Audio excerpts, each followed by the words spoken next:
Challenges आए रहने का, क्लाइमेट्रिक हेल्थ इश्यूज सब आए थे। सैलरी नहीं दूंगा, आपको काम करना है और पहले आपको काम। दोस्तों, आपको ये लग रहा होगा कि क्या प्रदीप सर हॉस्पिटल में अपना चेकअप करवाने के लिए आए हैं। मतलब मुझे तो ऐसे ही लग रहा है कि लोगों को देख के यही लग रहा होगा या स्टूडेंट को देख के लग रहा होगा कि प्रदीप सर अपना चेकअप करवाने के लिए आए हैं। तो बिल्कुल गाइस नहीं, मैं यहाँ ना आपके क्वेश्चंस का चेकअप करवाने आया हूँ। मैं जो आपके मन में क्वेश्चन चल रहा है मेडिकल फील्ड से रिलेटेड। हेलो सर, बैठिए प्लीज, बैठिए, हैव अ सीट।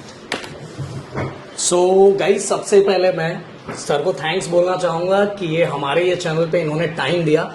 मैंने आपके मन में क्वेश्चन ये आ रहा हो कि आपने सर को क्यों सिलेक्ट किया। मैं सबसे पहले बताना चाहूंगा कि देखो, मेडिकल फील्ड में बहुत सारे लोग हैं, बट मेडिकल फील्ड में स्टूडेंट से भी लगाव होना चाहिए। तो मैंने सर में वो चीजें देखी है, सर में वो बच्चों से लगाव और प्यार देखा हुआ है, इसलिए मैंने सर को आप सभी के क्वेश्चंस के लिए सिलेक्ट किया हुआ है। तो सबसे पहले मैं बताना चाहूंगा कि सर के बारे में जितनी चीजें बताऊं, वैसे तो देखो मैं मेडिकल फील्ड से नहीं हूं और मैंने इससे प्यार नहीं किया तो मैं इससे शादी भी नहीं कर सकता हूं। तो सर इसके बारे में ज्यादा चीजें बता सकते हैं, बस मैं क्वेश्चन पूछ सकता हूं आपने जो मुझसे पूछे थे और इतने सालों से जो मुझसे पूछा जा रहा है। आज सभी क्वेश्चंस का चीर-फाड़ करेंगे। बट सर, मैं स्टार्टिंग में ही सॉरी बोल देना चाहता हूं कि मैं हर मुद्दों पे बात करने वाला हूं, इवन सैलरी पे भी और इनकम पे भी। तो अगर थोड़ा हो तो थोड़ा बहुत छोटा भाई समझ के आप माफ कर देना।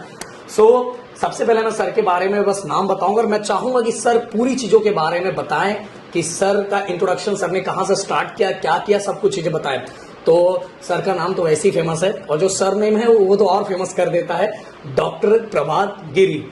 अब गाइज एक सरप्राइज है, बहुत बड़ा सरप्राइज है। और वो सरप्राइज मैं चाहता हूं कि आप कमेंट बॉक्स में इतना प्यार बरसाओ सर के लिए, इतना प्यार बरसाओ कि जो क्वालिटी की बातें होती थी ना अपने महाराष्ट्र के अंदर, बायो को लेके, फार्मेसी को लेके, हर चीजों को लेके, अब जो सरप्राइज आने वाला है, अगर आपने प्यार दिखाया तो वो सरप्राइज बहुत जल्दी अनाउंस हो जाएगा। तो हो सकता है ये चीजों को देख के बहुत सारे महाराष्ट्र के टीचर मुझे कॉल करके, जैसे बहुत सारे टीचर कॉल करके अप्रिशिएट करते हैं, तो वो कॉल करके बहुत सारे अप्रिशिएट करें, और कुछ लोग का जैसा रहता है वो तो कभी कॉल नहीं करेंगे।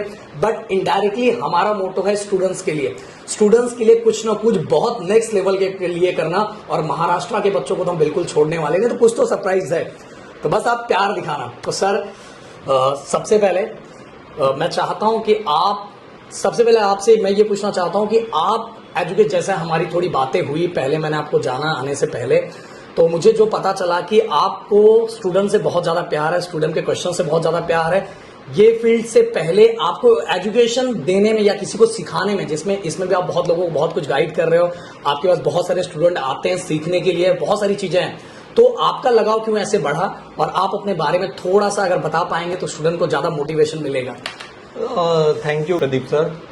मैं अपने आप को पहले तो थैंक्स बोलना चाहूंगा कि आप लोगों ने मुझे इस लायक समझा कि जो है मैं इस आपके चैनल पे आके इस बारे में शेयर कर सकूं इन्फॉर्मेशन। हमारा जो फील्ड है, हमारा जो एजुकेशन है, जब मैंने अर्ली फेज में मैंने चालू किया था 2002 में पास आउट होने के बाद, तो काफी चैलेंजेस थे कि जो है मैं सक्सेस हो पाऊंगा या नहीं हो पाऊंगा, इसमें आगे क्या स्कोप है मुझे नहीं पता था। जब मैंने ये एजुकेशन कंप्लीट किया, उसके बाद जो चैलेंजेस मैंने फेस किए और जब मैं जाना कि इस चैलेंजेस को कैसे सॉल्व किया जा सकता है, तब से लेके आज तक मेरी हमेशा यही कोशिश रहती है कि मेरी तरह जब एक और स्टूडेंट ये मेडिकल फील्ड में आता है और उसके भी मन में यही सवाल रहते हैं कि मैं इसमें कैसे ग्रो करूंगा, इस सारी चैलेंजेस को कैसे फेस करूंगा, तो उस समय मैंने जो प्रॉब्लम्स फेस किए उसे अगर सॉल्व करने का तरीका मैं उसे गाइड कर सकूं, तो उसे एक अच्छा मार्गदर्शन मिलेगा, उसे अच्छा गाइडेंस मिलेगा, और शायद मैंने जो गलतियां की अपने प्रैक्टिस लाइफ में वो नहीं रिपीट करेगा। ये मैं आज आपके चैनल के माध्यम से अपने सारे स्टूडेंट्स को, आपके सारे स्टूडेंट को गाइड करना चाहता हूँ। गाइस, जनरली आपने देखा होगा कि डॉक्टर्स उतना बोलते नहीं है, बट सर का आपने बातें सुन के आपको समझ में आ गया होगा कि सर डॉक्टर के साथ एक बहुत अच्छे टीचर्स भी है जो बच्चों को बहुत अच्छी तरीके से कनेक्ट कर सकते हैं। और वो चीजें मैं बस सुने जा रहा था, मैं बोल रहा था आज तक मैं बोलता था, आज मुझे सुनना पड़ रहा है और बहुत अच्छा लग रहा है। सर मेरा एक क्वेश्चन ये है कि जैसे कि अगर कोई, जैसे आपने इनिशियल स्टेज पे जब स्टार्ट किया होगा, आपने सोचा होगा, आपके दिमाग में ये सोचा होगा, जैसे हमने 3 इडियट का डायलॉग बोला कि 3 इडियट में आमिर खान ने ये बोला था कि भाई प्यार जिससे कर रहे हो शादी भी उसी से करो, क्योंकि प्यार किसी और से कर रहे हो शादी किसी से और से करोगे तो बहुत ज्यादा प्रॉब्लम हो जाएगा। और गाइस एक और सरप्राइज है आप लोगों के लिए, इसी प्यार से मुझे याद आया कि एक सरप्राइज और है जो आपको बीच में या लास्ट में पता चल जाएगा और बहुत लोगों को शॉक भी लगेगा वो चीजें। तो जब आपने स्टार्ट किया या आपने इसके बारे में सोचा तो आपने पहले ही बता दिया कि ये फील्ड आपको सबसे ज्यादा पसंद है, बट मैं फिर भी एक शॉर्ट में सुनना चाहूंगा कि आपने मेडिकल फील्ड ही क्यों सिलेक्ट किया। और दूसरी बात, जब आपने सिलेक्ट किया, दूसरा क्वेश्चन साथ में मैं कनेक्ट कर देता हूं, तो आपको इनिशियल स्टेज पे कौन कौन सी डिफिकल्टी फेस करनी पड़ी। ये बहुत अच्छा सवाल पूछा प्रदीप सर आपने कि मैंने ये मेडिकल फील्ड चूज क्यों की। दोस्तों मैं आपके चैनल के माध्यम से बताऊंगा और मैं जानता हूं हमारी सोसाइटी में जितने पेशेंट्स हैं जो बीमार रहते हैं वो सबसे ज्यादा डरते हैं डॉक्टर्स को इमरजेंसी में कॉल करने के लिए। मैं खुद जब डॉक्टर नहीं था, मेडिकल फील्ड में नहीं था, तो उस समय मैं जब बीमार रहता था, दवा लेता था, कंफ्यूजन्स कुछ रहते थे, मुझे डॉक्टर से बात करने में डर लगता था कि डॉक्टर ये ना बोले कि नहीं डिस्टर्ब कर रहे हैं, क्यों बार बार आप कॉल कर रहे हैं। तब मैंने डिसाइड किया कि मैं भी डॉक्टर बनूंगा। आज दोस्तों मैं अपना एक लेटर हेड दिखाना चाहता हूं। इस लेटर हेड पे मेरा नंबर लिखा हुआ है और मैं हर मरीज को कंसल्ट करते समय सबसे पहले यही कहता हूं, कोई भी डाउट हो, रात के 2 बजे भी क्यों ना हो, पर आप इस नंबर पे कॉल करिए। आप डाउट की वजह से, डर की वजह से आप अगर मुझसे बात नहीं करेंगे तो इलाज में कोई ना कोई गलत डिसीजन ले लेंगे। तो इसके लिए आप ये मत सोचिए कि जो है डॉक्टर क्या सोचेगा, डॉक्टर डिस्टर्ब हो जाएगा। मैंने तपस्या की है। मेडिकल फील्ड ये कोई साधारण फील्ड नहीं है, इसके लिए बहुत कुछ त्याग करना पड़ता है। तो अगर आप मेडिकल फील्ड में आ रहे हैं, सबसे पहले जान लीजिए नोबल प्रोफेशन है और इसमें आप किसी की लाइफ के साथ डील करने वाले हैं और इसमें कॉम्प्रोमाइजेस नहीं हो सकते। आप ये कहेंगे कि नहीं मैं थक गया था इसलिए मैं सो गया, मैं मोबाइल स्विच ऑफ कर दिया, पेशेंट मुझे परेशान कर रहा है, तो आप इस फील्ड में मत आइए। आज ये डर को निकालने के लिए, डॉक्टर और पेशेंट के बीच में एक अच्छा दोस्ती वाला रिश्ता बनाने के लिए मैं इस मेडिकल फील्ड में आया। आज मेरे 10,000 से भी ज्यादा पेशेंट्स हैं जिन्होंने पिछले कुछ वर्षों में मुझसे इलाज लिया है और सारे खुश हैं, हैप्पी हैं। और आज तक एक भी पेशेंट्स को मैंने फोन पे ऐसी बातें नहीं की कि नहीं आप मुझे फोन मत करो, या उसके मन में कोई डर मैंने पनपने नहीं दिया कि अगली बार मुझे कॉल करने में डरे। ये बहुत बड़ा रीजन था, एक डॉक्टर और एक पेशेंट के बीच के जो रिश्ते को मजबूत बनाना था और लोगों के बीच में एक फ्रेंडली बिहेवियर लाना था। ये रीजन था मैं इस मेडिकल फील्ड में ज्वाइन किया। तो मतलब कि ये सबसे सिंपल सी बात है, जैसे मैं अभी टीचिंग फील्ड में हूँ, तो जब तक आपकी बॉन्डिंग स्टूडेंट के साथ एक दोस्त की तरह नहीं होगा तब तक स्टूडेंट को चीजें समझेगी नहीं। बॉन्डिंग एक बेटर होना बहुत जरूरी है। और एक चीज और, मैं सर का नंबर ये कर दूंगा, नहीं तो भाई बहुत सारे लोग आपको कॉल करेंगे सर, बहुत लोग कॉल करेंगे, इतना कॉल करेंगे ना कि आप परेशान हो जाओगे। इसलिए सर का नंबर मैं क्या करूंगा, ब्लर कर दूंगा। बट जो चीजें मैं लास्ट में बताऊंगा ना उससे आपको पता चल जाएगा कि सर आपको कहाँ मिलेंगे, वो अपने आप पता चल जाएगा। पर प्लीज रिक्वेस्ट है इतना वीडियो मत लगा लेना। बट एक चीज और जरूर बताऊंगा कि अगर कुछ प्रॉब्लम है तो सर से आप टच में भी आ सकते हो, डायरेक्ट उनके हॉस्पिटल विजिट कर सकते हो, मिल सकते हो। वो सभी चीजें लास्ट में मैं एड्रेस भी नीचे दे दूंगा। अब मैं एक चीज और पूछना चाहूंगा कि सर जैसे कि अभी आपने बोला कि मतलब कि आप इस एम के कारण है, बट मैंने एक क्वेश्चन और पूछा था सर कि डिफिकल्टीज जब आपने इसको स्टार्ट किया तो इनिशियल स्टेज पे आपको कौन कौन सी डिफिकल्टीज फेस करनी पड़ी, क्योंकि बहुत सारे स्टूडेंट हैं जो मेडिकल लाइन में जाना चाहते हैं, वो कनेक्ट करना चाहते हैं, तो उनको इनिशियल स्टेज पे क्या क्या डिफिकल्टीज आ सकती है। क्योंकि सिंपल सी बात है, एक ऐसा कहावत है कि जब तक जो कीचड़ में नहीं उतरता तब तक उसकी गहराई पता नहीं चलती। तो लोग बड़ी बड़ी बातें करते हैं, ऐसा करो वैसा करो, ये करो वो करो, बट मुझे जहां तक लगता है, क्योंकि इतने साल हो गए, 20 ईयर्स आपको इस फील्ड में हो गए, और अराउंड मैं आपके नजरों के सामने जितने 50,000 से ज्यादा लोग गुजर चुके हैं, तो इतने दिनों में आप कीचड़ में उतर भी चुके हो, कीचड़ को नाप भी चुके हो, कीचड़ को कैसे हटाना है वो भी सीख चुके हो। तो मैं आपसे बस यही पूछना चाहूंगा कि इनिशियल स्टेज पे आप जब एजुकेशन में गए, उसके बाद नहीं वो वाला तो मैं अलग पूछूंगा, एजुकेशन में जब गए तो कौन सी डिफिकल्टीज आपको आई? जैसा कि मेरा एजुकेशन गुलबर्गा में हुआ है जो कि कर्नाटक में आता है, HKS कॉलेज में। क्योंकि स्टेट अलग था, खाने पीने की काफी दिक्कत होती थी। पहले तो 6 मंथ में लूज मोशन से ही सफर हुआ था क्योंकि वहाँ का खाना नहीं सूट हो रहा था। फिर काफी चैलेंजेस आए, रहने का, क्लाइमेट्रिक, हेल्थ इश्यूज सब आए थे, और उस पे भी मेडिकल एजुकेशन जो कि सबसे टफेस्ट एजुकेशन रहता है, बहुत टफ सिलेबस, बहुत ब्रॉड सिलेबस रहता है और काफी मेहनत करनी पड़ती है। तो एक खराब हेल्थ के साथ इतने हैवी एजुकेशन को कवर कर पाना रियली बहुत बड़ा चैलेंज था मेरे लिए। बट फिर भी जो है दोस्तों, फैमिली, सबके सपोर्ट से मैंने जो है एजुकेशन कंप्लीट किया।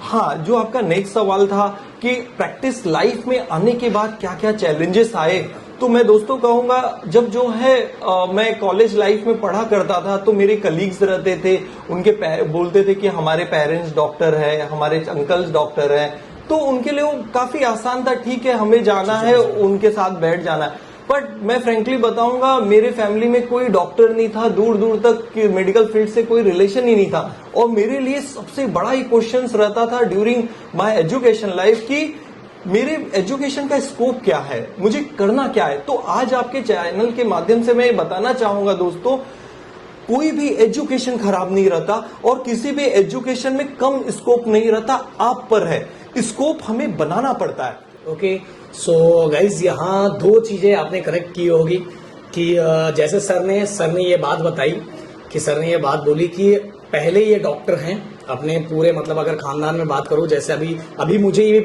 सुन के शौक लगा क्योंकि मैं भी अपने फील्ड का, अपने खानदान का पहला इंजीनियर हूं। तो मतलब मेरे इधर का तो पहला इंजीनियर, तो वैसे भैया भी पहले, मतलब कि सर भी पहले ही क्या है, डॉक्टर है। तो अब सबसे ज्यादा इशू ये आ जाता है कि हम फील्ड में तो आ जाते हैं, बट आगे कैसे बढ़ना है, आगे क्या क्या करना है, आगे जाके हमें सपोर्ट कौन करने वाला है, आगे हमें मतलब आगे हमारे सपोर्ट में कौन खड़ा रहेगा। बहुत सारी ऐसी चीजें आती है कि अगर कोई हाथ दे के आगे बढ़ाए तो जर्नी बहुत आसान हो जाती है, बट हमारे साथ जब कोई खड़ा नहीं रहता ना तो जर्नी बहुत डिफिकल्ट हो जाती है। और जैसे आपको पता है हमारी टीम पूरी तरह से आपके लिए लगी है और ये भी एक जरिया। तो सर ने बहुत अच्छी बात बताई। तो सर, हम चलते चलते थोड़ा खड़े होकर थोड़ी बातें कर लेते हैं। तो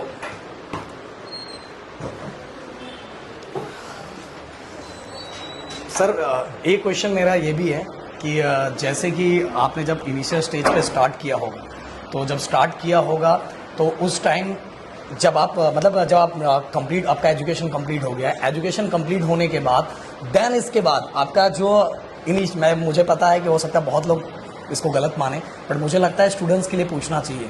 तो इनिशियल स्टेज पे आपका जो पहली सैलरी थी, जैसे मेरी पहली सैलरी 50 रुपीज़ थी, तो अगर आप बताना चाहते हैं कि आपकी पहली सैलरी क्या थी, इससे बच्चों को मोटिवेशन मिलेगा। उनको, बहुत सारे लोगों को ऐसा लगता है कि हम किसी भी फील्ड में चले जाएंगे तो लाखों रुपए मिलते हैं, बट मुझे लगता है कि हर का स्ट्रगल, इनिशियल स्टेज पे कुछ ना कुछ स्ट्रगल होता ही है। तो सर, इसके बारे में कुछ बताना चाहें आप? तो ये काफी अच्छा सवाल किया प्रदीप सर आपने मुझसे।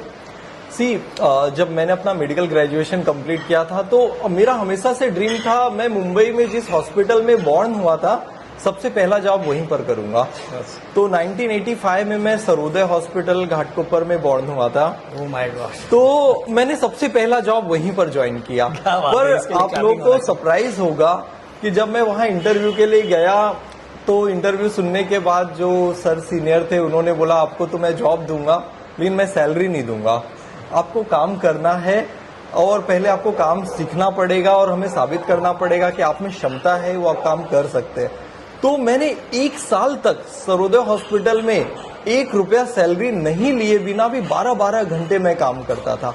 तो मैं आपके चैनल के माध्यम से बताना चाहूंगा कि जरूरी ये नहीं है कि आप कितना अर्न करते हैं, पर फिर भी आपको अपने काम में ऑनेस्ट रहना है। मैं तभी भी उतना बहुत ज्यादा काम करता था जब मुझे 1 रुपया सैलरी भी नहीं मिलता था, और अब तो ऊपर वाले के आशीर्वाद और फैमिली के सपोर्ट, अभी वाला हम नहीं पूछेंगे। तो जो भी मिलता है तभी भी मैं बहुत काम करता हूँ। तो सिर्फ आपका मोटो है कि आप काम करना मत छोड़िए। बट अच्छा, आपका मतलब फर्स्ट जो सैलरी था वो सैलरी ही नहीं था? सैलरी ही नहीं था, मुझे सैलरी नहीं मिला 1 साल तक, वो भी फिर भी मैंने बहुत ज्यादा काम किया। बट उससे जो नॉलेज मिला, जो गाइडेंस मिला, जो एक्सपीरियंस मिला, उसकी वजह से आज मैं इस मुकाम पे हूँ। सो दोस्तों, मैंने भी ये चीज बच्चों को बताई है कि आप पहले सीखने पे फोकस करो। आप ये मत सोचो कि आपके पास डिग्री आज बहुत लोगों के पास है। सर, मुझे जैसा लग रहा है कि डिग्री, हर तरह की डिग्री लोगों के पास है, पर जॉब और पैसे हर लोगों के पास नहीं है। क्योंकि अगर जो अपने टैलेंट से और बाकी लोगों से हट के जो कुछ करता है, पैसा, टैलेंट और हर चीज उसके पास ही होता है, उसके कदमों पे ही होता है, क्योंकि वो हर सब चीज हमारे हार्डवर्क पे डिपेंड करता है, ऐसा मुझे लगता है सर। सही। क्योंकि मैं मेडिकल फील्ड से नहीं हूँ, फिर भी मुझे ऐसा थोड़ी बहुत लगता है ये कनेक्ट हो सकता है, एक इंजीनियर फील्ड और मेडिकल फील्ड, क्योंकि ये जस्ट एक, क्योंकि आपके यहाँ देखो हमारे इधर गर्ल्स ज्यादा नहीं थे, तो आपके इधर गर्ल्स बहुत ज्यादा थे, तो वहाँ बैलेंस कैसे कर रहे थे, ये भी क्वेश्चन बहुत सारे स्टूडेंट का है। फिर ये बताइए मुझे। नहीं देखिए क्या था, ये तो खैर ये सवाल का जवाब दे पाना मेरे लिए बहुत डिफिकल्ट होगा, क्योंकि जो समय पे मैं एजुकेशन ले रहा था, जिस स्टेट में ले रहा था, काफी चैलेंज थे, इतने ज्यादा चैलेंज थे कि कभी उस तरफ ध्यान गया भी नहीं।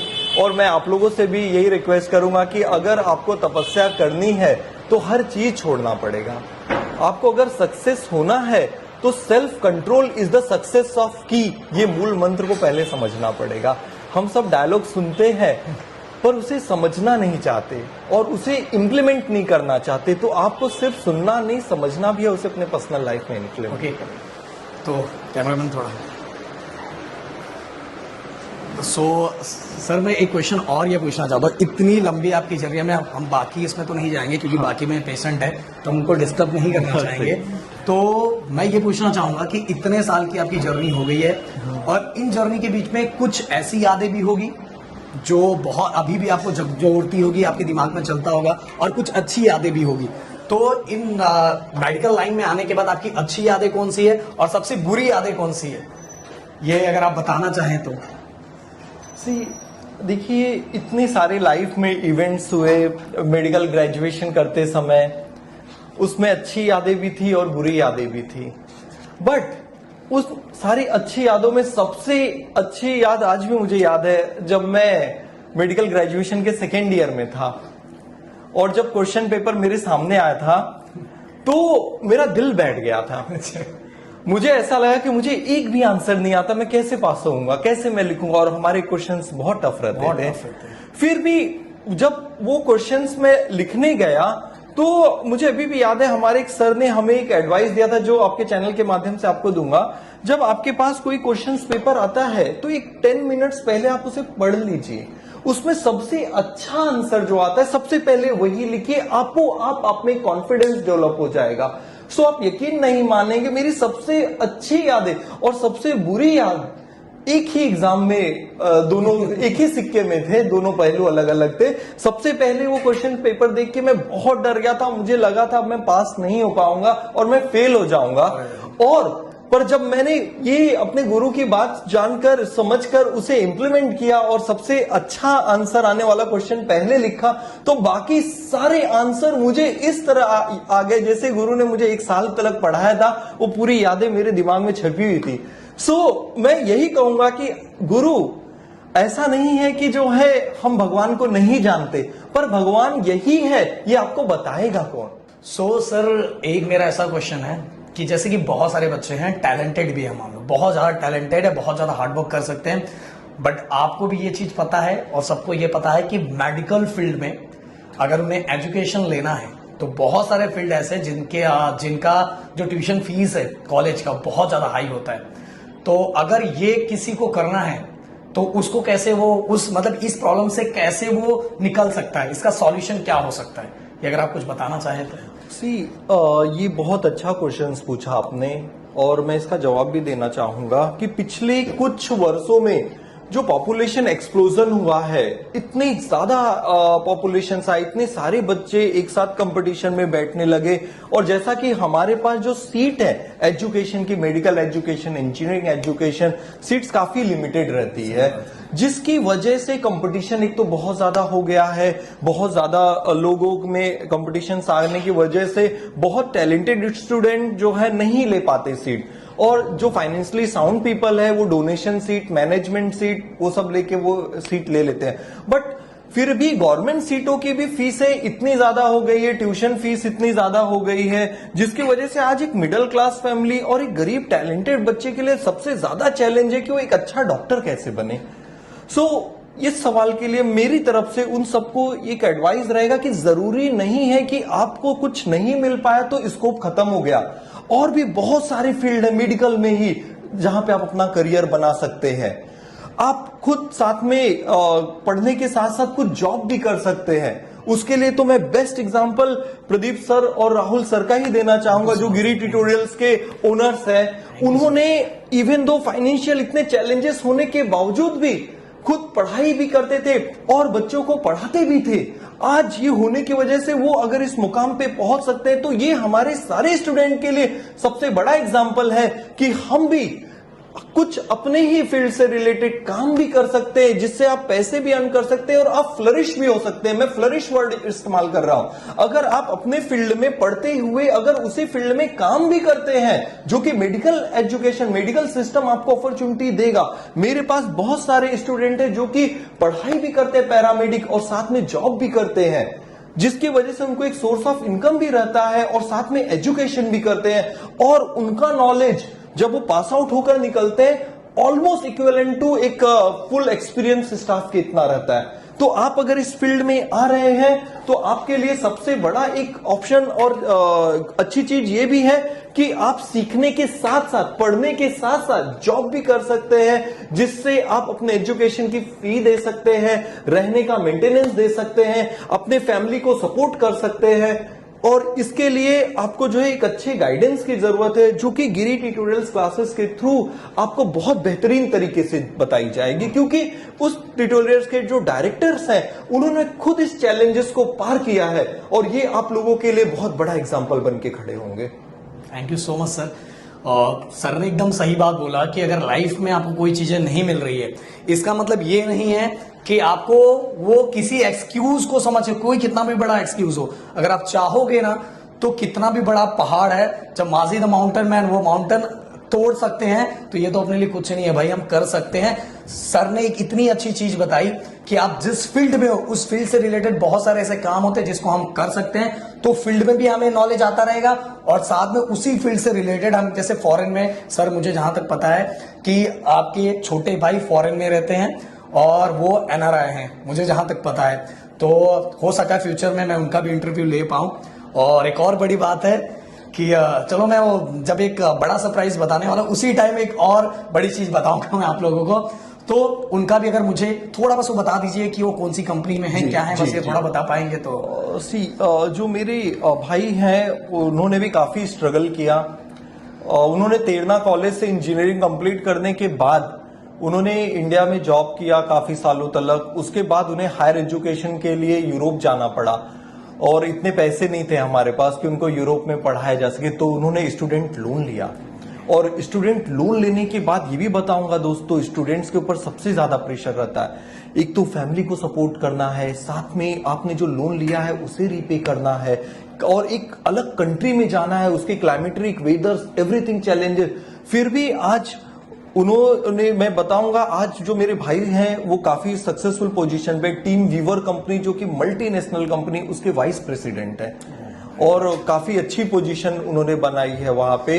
और वो भी स्टूडेंट्स को काफी अच्छा गाइड भी करते हैं एजुकेशन वाइज। कभी अगर मुझे मौका मिला तो मैं जरूर, क्योंकि उनसे भी बहुत चीजें सीखने को मिलेगी। मेरे ख्याल से सर वो जर्मनी में हैं। जी हाँ, जी, वो म्यूनिक में रहते हैं। जर्मनी में हैं और कुछ और भी सरप्राइज है वो हम जल्दी ओपन करेंगे।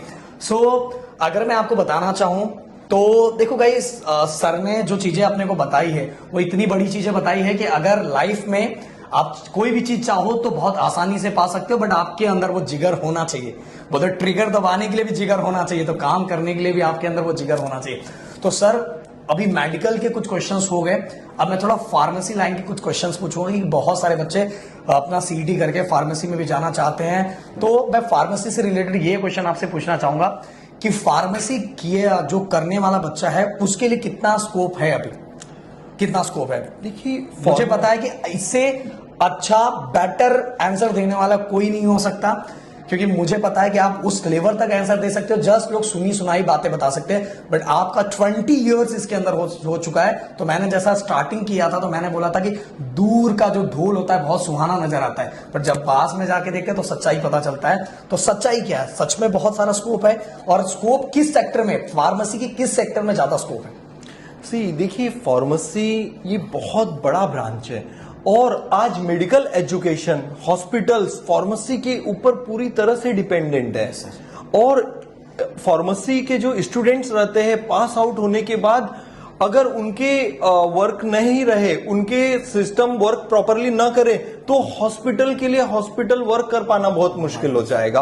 बिकॉज नए नए जो मेडिसिन आ रहे हैं, उनके जो फॉर्मूलाज रहते हैं, उनकी जो स्ट्रेंथ रहती है, उनका जो मटेरियल्स रहता है, वो एक फार्मासिस्ट ही डॉक्टर को बताता है। हमने जो पढ़ी थी 20 साल 25 साल पहले की पढ़ाई, उसमें और अब में जो चेंजेस आए हैं, ये एक फार्मासिस्ट, एक अच्छा फार्मासिस्ट ही बताता है, जिसकी वजह से एक डॉक्टर और एक फार्मासिस्ट का बहुत ही गहरा रिलेशन रहता है। और आप अगर फार्मेसी को अपना ऐसा करियर मानना चाहते हैं तो दोस्तों मैं बताना चाहूंगा उसमें काफी स्कोप है। अगर आप फार्मेसी पढ़ाते हैं तो रिसर्च एंड डेवलपमेंट में जा सकते हैं, और आज एक फार्मासिस्ट को एक डॉक्टर के इक्विवेलेंट नॉलेज रहता है। और मैं बताना चाहूंगा बहुत सारी यूरोपियन फॉरेनर कंट्रीज ने तो फार्मासिस्ट को एज ए डॉक्टर इतना वैल्यू भी देना चालू किया है। इवन दो आप जो है इंडिया से फार्मेसी करके फॉरेन में भी जा सकते हैं, बहुत बड़े बड़े कंपनीज में अच्छे अच्छे पोजीशंस को ले सकते हैं। इंडिया में भी आप अपना खुद का बिजनेस चालू कर सकते हैं। मेरे बहुत सारे फार्मासिस्ट दोस्त हैं जो कि आज उन्होंने अपनी खुद की फार्मास्यूटिकल इंडस्ट्रीज चालू की है, और आप यकीन नहीं मानेंगे वो मिलियंस में अर्न कर रहे हैं, मिलियंस में अर्न कर रहे हैं। वो उनके लिए no limits, there is a no limits in medical field. अगर आप सोचेंगे कि नहीं आप जो है इतने तक में रह जाएंगे, तो ये आप गलत सोच रहे हैं। आप जितना मेहनत करेंगे हमारे फील्ड में, मेडिकल फील्ड में, आप जितना मेहनत करेंगे, जिस तरह हीरे को जितना तरासा जाए वो उतना निखर के आता है। सी दोस्तों, माना है ये गम की धूप कड़ी, मायूस मगर तुम मत होना, जितना ही आग में तपता है उतना ही निखरता है सोना। सो मेडिकल फील्ड में, फार्मेसी फील्ड में आप जितनी मेहनत करेंगे, जितनी जिद्दोजहद दिखाएंगे, आप उतने कामयाब और उतने आगे जाएंगे। इसमें कोई लिमिट मैं नहीं बताना चाहूंगा कि नहीं आप इतना पढ़ने के बाद यहां तक आगे जा सकते, आप पर है कि आप कहां तक जाना चाहते। लेकिन ये सब करते समय एक ही चीज याद रखिएगा कि ये मेडिकल फील्ड नोबल फील्ड है। मैं आपके चैनल के माध्यम से बस एक ही रिक्वेस्ट करूंगा बच्चों, कि जिस दिन आप एक अच्छे डॉक्टर, एक फार्मासिस्ट, मेडिकल फील्ड के किसी भी लाइन में जाए, तो ह्यूमैनिटी पार्ट को मत भूले। ऐसा हो सकता है कि आप एक डॉक्टर बनेंगे और आपके पास एक मरीज आएगा जिसके पास पैसे थोड़े कम रहेंगे, लेकिन उसे इलाज की जरूरत रहेगी। उस समय बच्चों पैसे मत देखना, उस समय ये देखना कि आपने जो कसम खाई थी इस फील्ड में आने के पहले कि उसकी जान बचानी, वो करिए पहले। उसके बाद मैं बताता हूं, देखिए आप अच्छा करिए, सोसाइटी आपके साथ अच्छा करेगी। एक बड़ा डॉक्टर बनने से अच्छा है कि एक अच्छा डॉक्टर बनिए।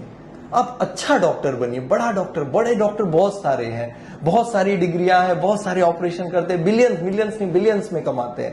पर आप एक अच्छा डॉक्टर बनिए। अच्छा डॉक्टर हमेशा याद रखते हैं लोग, बड़े डॉक्टर को सब भूल जाते हैं क्योंकि उससे भी बड़ा डॉक्टर आ जाता है, पर अच्छा डॉक्टर कभी कभी आता है तो हमेशा अच्छा। एक्चुअली ये क्वेश्चन तो मेरा था सर, पर आपने इसको पहले ही कंप्लीट कर दिया। जैसे हमने गब्बर मूवी में देखा था कि पेशेंट का डेथ हो चुका था, फिर भी उसको लेके जाया गया। ये मेरा क्वेश्चन था, इसलिए मैंने स्टार्टिंग में सॉरी बोल दिया था कि आप इसी यही क्वेश्चन था, इसका आपने बिना बोले ही आंसर खुद ही दे दिया। और मुझे बहुत अच्छा लगा कि क्योंकि बहुत सारे डॉक्टर्स इस क्वेश्चन से भागते हैं क्योंकि वो अपने फील्ड के बारे में ये चीज है। पर पहली वजह से मेरे भी कोई टीचिंग फील्ड के बारे में बोलेगा तो मैं बता देता हूं कि क्या अच्छाइयां हैं क्या बुराइयां हैं। और एज अ टीचर ये बोलने में कतराना नहीं चाहिए, क्योंकि अगर आपने बोला कि डॉक्टर सब है पर एक अच्छा डॉक्टर का टैग बहुत कम लोग को मिलता है। देखो साइंटिस्ट सब थे, पर एक अच्छा साइंटिस्ट बन के जो सबसे अलग नाम करता है वो अलग होता है। तो ये जो आपने लाइनें बोली ना, ये हमारे बहुत सारे बच्चों के लिए नेक्स्ट लेवल का मोटिवेशन होगा।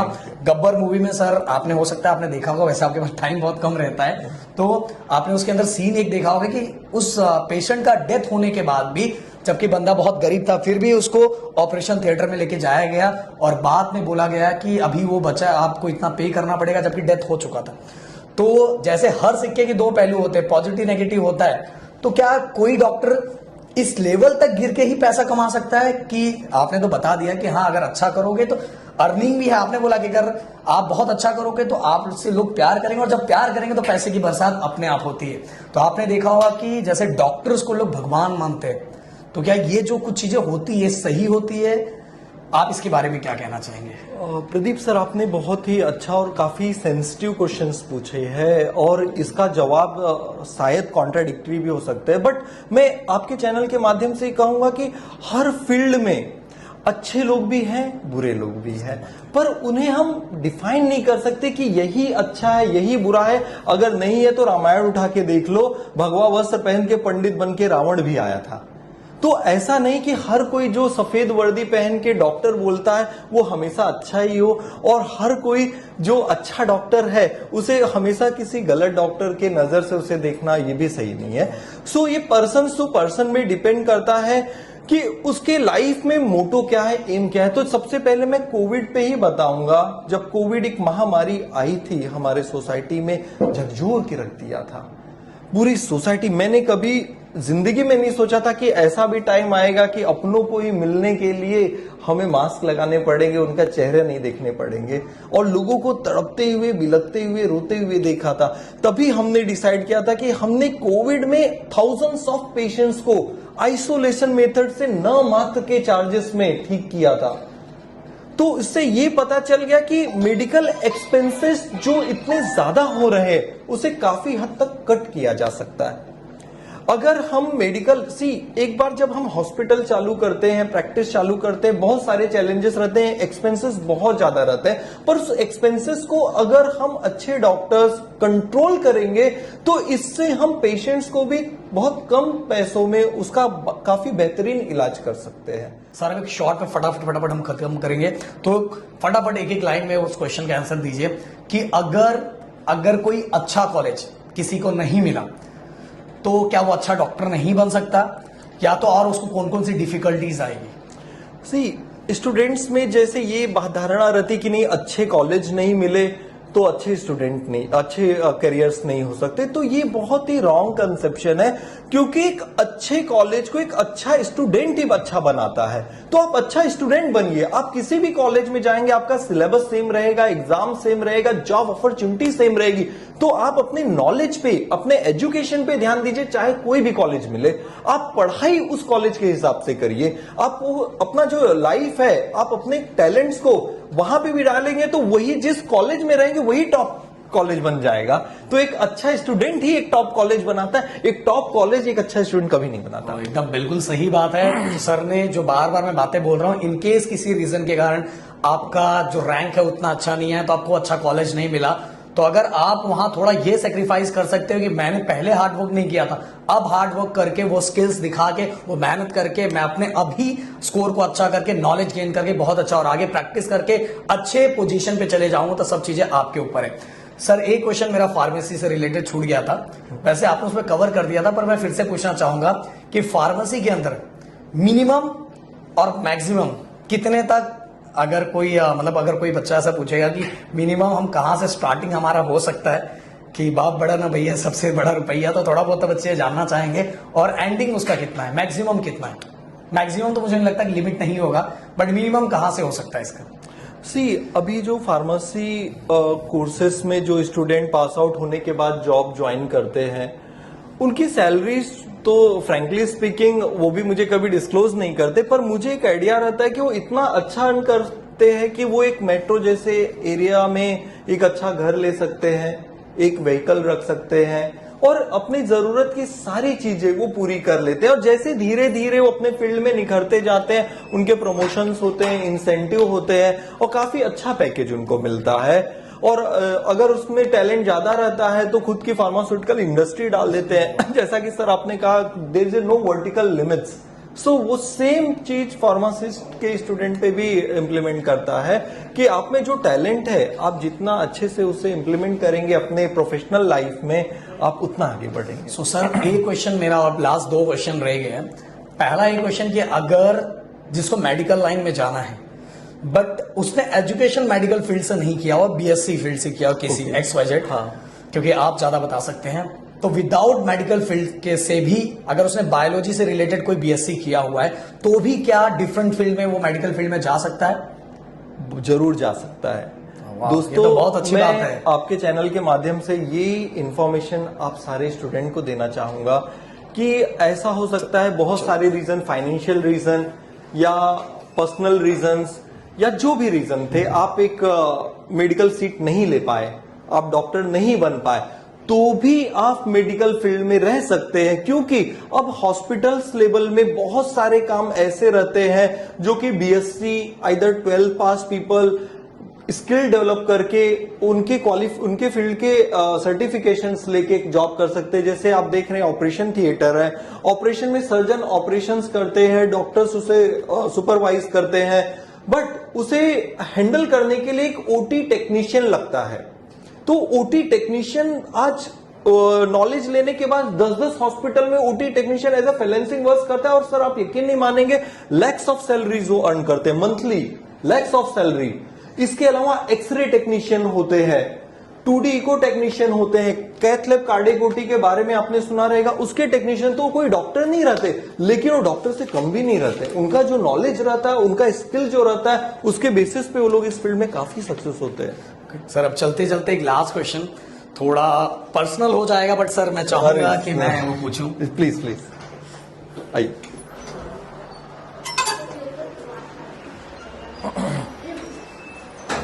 तो सर अभी जैसे कि मैंने ये देखा है कि जनरली डॉक्टर्स के जो काम का टाइम होता है वो कोई लिमिट नहीं होता, मुझे लगता है उनको कभी भी आना पड़ता है। तो उनकी प्रोफेशनल लाइफ जो होती है, तो अगर वो आप कैसे स्ट्रेस को मैनेज करते हैं और फैमिली रिलेशंस को किस तरह से मैनेज करते हैं, एक डॉक्टर किस तरह से मैनेज करते हैं? जैसा कि पिछले 20 सालों में ये काफी चैलेंजिंग भरा लाइफ रहा है मेरा। जैसे कि ह्यूमन बॉडी नेचुरल रिसोर्स से बना हुआ है, और नेचुरल रिसोर्स कोई आपको घड़ी का टाइम नहीं बताएगा कि आपको इतने बजे अटैक आने वाला है, इतने बजे फीवर आने वाला है। तो एक डॉक्टर के लिए सबसे ज्यादा जरूरी चीज ये होती है कि उसे हमेशा अटेंशन रखना पड़ेगा अपने फील्ड में। वो ये एक्सक्यूज नहीं दे सकता कि नहीं अभी तो मैं सो रहा हूँ, आप कल आना। ये एक्सक्यूज देना हमारे फील्ड से सबसे बड़ी गद्दारी करनी है, क्योंकि एक आपने जब हिपोक्रेटिक ऑथ ली है कि आप अपने जीवन काल में इस फील्ड का आदर करेंगे और सारे पेशेंट्स का इलाज करेंगे, तो आपको इसमें कॉम्प्रोमाइजेस करने पड़ते हैं। इसके लिए आपको आपकी फैमिली का कोऑपरेशन भी मिलना जरूरी है, अंडरस्टैंडिंग रहे आपस में, तो आप आसानी से इस समस्या को सॉल्व कर सकते हैं। सुपर सर, आप अपने स्ट्रेस को कैसे मैनेज करते हैं? क्योंकि हो सकता है मेडिटेशन, रात को कॉल आ जाए, आपने हाँ, कुछ ऐसा इंसिडेंट देखा होगा इन सालों में, 20 इयर्स की जर्नी में कुछ ऐसा भी इंसिडेंट देखा होगा कि जो आपकी आंखों के सामने बहुत सारे ऐसे इंसिडेंट देखे होंगे जो आप ना देखना चाहते हो, बट फिर भी तो उस समय आप घर पे जाके क्योंकि हो सकता है आपने यहाँ कुछ ऐसा सीन देखा हो, घर पे जाके खुशी वाला माहौल है, तो आप वो कैसे मैनेज करते हो उसको? क्योंकि आपने यहाँ गम के माहौल देख, क्योंकि जब कोई पेशेंट आता है तो उनके साथ उनकी फैमिली भी आती है, इनकेस कुछ हुआ है तो यहाँ गम का माहौल देखा है, और एज अ हमारे अंदर भी इमोशंस हैं, तो आप घर पे जाके उसको कैसे कंट्रोल और कैसे मैनेज करते हैं? इसलिए जैसा कि स्टार्टिंग में मैंने कहा था इंटरव्यू में कि आपको मेडिकल फील्ड में आने के पहले इमोशनली स्टेबल होना पड़ेगा। आपको डिफिकल्ट सिचुएशन में आके पैनिक नहीं होना है, और हैप्पी सिचुएशन में आके अपना कंट्रोल नहीं खोना है। सो इमोशनली स्टेबल होना, अपने माइंड को एकाग्रचित्त करना बहुत ज़रूरी है हमारे फील्ड में आगे बढ़ने के लिए। नहीं तो काफ़ी दिक्कतें आती हैं। उसके लिए कुछ एक्सरसाइजेस हैं, जैसे मेडिटेशन हो गए, योगा हो गए, वो सब करने बहुत ज़रूरी है, और दिमाग को शांत रखना बहुत ज़रूरी है जब आप इस प्रोफेशन में इन्वॉल्व हो रहे हैं। तो अभी एंड करते हैं, और जो एक मुझे जो चीज़ें आप लोगों को शेयर करनी थी गाइस, बहुत बड़ा सरप्राइज आप लोगों के लिए भी होगा। और अगर आपने जनरली देखा होगा कि बार बार बोलने के टाइम मेरे मुंह से बैनिस्टर, अगर आपने देखा होगा, एनालाइज किया होगा, तो गलती से मेरे मुंह से बार बार भाई निकल जा रहा था। इसका मेन रीजन क्या है? राहुल सर, मैं आपको भी बुलाना चाहूंगा इस समय, क्योंकि अब ये एक साथ दिखेगा फ्रेम में तो ज्यादा अच्छा है। गाइस देखो, मैं पहले बता देना चाहता हूँ कि पूरे महाराष्ट्र के अंदर हम दोनों भाइयों को 7 से लेके 10th हमारा एक चैनल फेमस है, देन इसके बाद 10 से 12 में, और हजारों बच्चे वॉचिंग में देखते हैं, ऐसा नहीं, हजारों बच्चे लाइव वॉचिंग, और इस बार तो रिकॉर्ड भी हमने बनाया हुआ है, आपको पता है। देन इंजीनियरिंग में भी, और ज्यादातर लोग जो अप्रिशिएट करने वाले टीचर वो अप्रिशिएट भी करते हैं इसके लिए कि आप सर इतना कर कैसे लेते हो, और जो कुछ टीचर्स ऐसे हैं जिनको हो सकता है चीजें अच्छी ना लगती हो। तो गाइस एक और धमाका होने जा रहा है। सबसे पहले तो सरप्राइज दे देना चाहता हूं कि जैसे आपके राहुल सर मेरे छोटे भाई हैं, वैसे आपके राहुल सर एंड आपके प्रदीप सर कि डॉक्टर प्रभात गिरी बड़े भाई हैं भाई तो इसीलिए हमारे मुंह से, क्योंकि जनरली हम इतने प्रोफेशनल बातें कभी नहीं करते थे, आपने देखा होगा कि अब मैं बड़ा भाई बोलता हूं तो भैया के मुंह से बार बार वो वर्ड निकल रहा था, तो उसको, क्योंकि हमने कभी इतना प्रोफेशनल तरीके से लैंग्वेजेस में बात किया ही नहीं है। क्योंकि मैंने देखा जब प्रदीप एंड राहुल कुछ नहीं थे, ऐसा नहीं कि आज प्रदीप एंड राहुल, मैं आपको बोलना चाहूंगा भैया के बारे में 2 बातें मैं जरूर बोलना चाहूंगा कि देखो, लोग रिलेशन कब बनाते हैं, जब आप किसी पोजीशन पे चले जाते हो। मुझे आज भी वो सीन याद है, भले हो सकता है भैया को ये नहीं पता होगा कि मैं कैमरे पे ये कभी बोल दूंगा, भैया के लिए भी शॉकिंग होगा, बट मैं ऐसा इमोशनली और पूरा टचमेंट के साथ, ये टच के साथ बोलना चाहूंगा कि जब हम कुछ नहीं थे, हम तभी भी पढ़ाते थे पर हम कुछ नहीं थे और घर का कंडीशन बहुत खराब था। पर मुझे आज भी याद है कि जब अब मैं पहले रिवील कर देता हूं कि मेरे बड़े भाई कैसे हुए। तो मेरी बुआ, मतलब मेरे पापा की सिस्टर, हाँ, अब समझ गए आप। तो मेरे बड़े भाई और बहुत सारे हैं, पर सबसे खास रिलेशन जो है, मतलब कि अगर मुझे बोला जाए तो मैं राहुल से जितना प्यार करता हूं उतना ही सेम प्यार बड़े भाई से करता हूं। और इसका एक रीजन मैं बताना चाहूंगा गाइस। मैंने बोला कि लोग आपसे प्यार कब करते हैं पता है, जब आपके पास बहुत सारी चीजें हो जाती है तो उस वाइज करते हैं। मैंने बोला था कि इस चैनल पे जब भी मैं किसी बड़े आदमी का इंटरव्यू लूंगा, मेरे दिमाग में था वो मेरा बड़ा भाई ही होगा। और मुझे आज बहुत अच्छा लगा कि मैंने इंटरव्यू लिया और मैंने बोला कि मेरे यहाँ किसी चीज की कमी नहीं है। जैसे आपके सर ने, क्योंकि मैं आपके लिए तो सर ही बन रहा हूँ, तो आपके सर ने, इनके आगे कोई नहीं था घर में, पहले डॉक्टर हैं। वैसे अगर मेरे से इधर की बात करूं तो पहला इंजीनियर मैं हूं और हमारे पूरे खानदान में डॉक्टर इंजीनियर हम ही लोग हैं और कोई नहीं है, हम ही ने स्टार्ट किया हुआ है। और मेरे खानदान में सब ऐसे ही है, सब ऐसे के ऐसे ही है। और दूसरी चीज अगर मैं आपको बताना चाहूं कि जो मुझे आपको दिलाना है याद, कि जब मैं कुछ नहीं था तो मैं जब बुआ के घर पे जाता था, मुझे याद है बुआ आज भी, मतलब आज भी अगर मैं कॉल करूं ना, भले भैया की बात नहीं सुनेंगी, बट अगर मैं फोन कर दूंगा तो किसी भी टाइम, इवन जो राहुल का पहला जो फीस देने का चीज था उसमें भी सबसे बड़ा हेल्प भैया का था। ओके, और बुआ का था, नहीं हमें बुआ का था, क्लास में बताया ऐसे कुछ है बहुत। अब भैया देखो मना भी कर रहे हैं एक चीज, और एक चीज और मैं बोलना चाहूंगा कि जब हम आते थे तो जैसे जब बुआ के घर पे आते तो बुआ पैसा देती थी तो बहुत सारे लोगों को खराब लगता था, और भैया ऐसे थे कि हमें, अरे कम दे रहे हो आप, 1000 रुपीज निकालो, हमारे लिए बहुत बड़ी बात थी। और ये इमोशन सब भैया हो सकता है भूल गए होंगे पर हमें सब याद है। और आने के बाद हम लोग पार्टी, और आज भी हम आए हैं ना, तो ऐसा नहीं कि कुछ रिलेटिव्स के घर पे आप जाओ तो हमारा ये एक्साइटमेंट होता है कि हम लोग कब मिले। हम जब मिलते तो हम सब काम भूल जाते हैं, हमारे। और वो बताने वाला हूँ कि आप भी आके मिल सकते हो। और ये हॉस्पिटल मेरा ही है, ये मैंने स्टार्टिंग में ऐसा बोला, मैं आपको बताना चाहूंगा ये हॉस्पिटल मेरा ही है। और ये डोंबिवली में, भैया एड्रेस अगर आप बता सकते हैं तो पूरी तरह से। ये श्री मानव कल्याण हॉस्पिटल प्राइवेट लिमिटेड 2016 से ये हॉस्पिटल लोधा हेवन में है, जो कि पलावा सिटी में आता है, कल्याण सील रोड, डोंबिवली ईस्ट में है हॉस्पिटल। सो ये हॉस्पिटल 20 बेडेड का मल्टी स्पेशलिटी हॉस्पिटल है। Gynaec, orthopaedic, physician, laparoscopic surgery, plastic surgery, ortho surgery, spine surgery, सारी सर्जरीज होती हैं यहाँ पे। क्रिटिकल केयर यूनिट भी हमने डेवलप किया है, आईसीयू सेटअप भी है। और सबसे बड़ी बात, इस हॉस्पिटल में किसी भी मरीज को ना इसलिए नहीं कहा जाता कि उसके पास पैसे कम है या पैसे नहीं है। हर मरीज का हम इलाज करते हैं, बेस्ट टू बेस्ट फैसिलिटी देने की कोशिश करते हैं। पर यह भी कहूंगा कि ऐसा जरूरी नहीं है कि सब के सब 100% अच्छे होते हैं।